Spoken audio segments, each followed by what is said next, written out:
Hi guys, Phil here from Prime Site. Today we're over at The Rise giving you another weekly update on construction progress on site. Okay, so construction progress over the past week, then you can see here that the construction team's still working away and completing the foundations and the ground beams.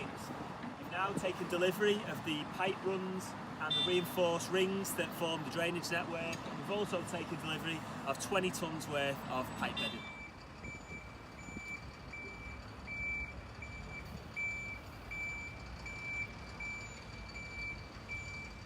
Okay, so looking at the programme then you can see here that a lot of the items today heavily revolve around securing design, finalising design and placing items on large scale packages that we need. So for instance, there's a lead time on steelwork, order placement and then headline manufacture before delivery on site. If we look onto the next page here, you can see that the activities on site currently revolve, as we know, around foundations, drainage and obviously ground beams, and making sure we've got everything in place ahead of the steel landing on site.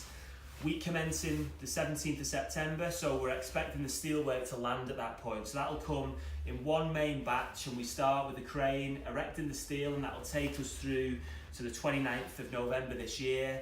And at that point we also concurrently start with the tranche 2 of the steelwork erection, and that also finishes the back end of November. Okay, so in broad terms, once the steel frame has been completed on site, we'll effectively have a huge steel frame structure that spans the whole of the site.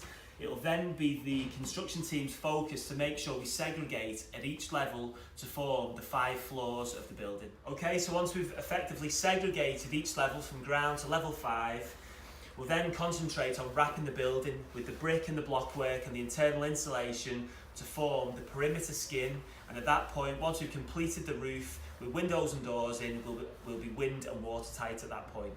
Okay, so once the building is effectively wind and watertight, the internal team will then focus on making and forming each of the individual 410 units across the job. So at that point, we'll take one floor plate, partition it out to make all the individual units, and then focus on completing each unit with all your mechanical, your electrical, your plastering, plumbing, joinery to form, following decoration, that full unit to be completed. Okay, so at that point then there'll be a huge snagging and sign-off process. Once that's complete, we'll have energy performance certificates issued, we'll have building control sign-off and practical completion issued by our project managers at Box Clever.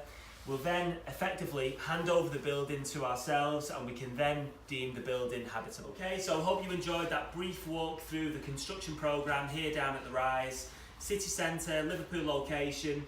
We've got 410 units that's split between 146 student units and 264 key worker.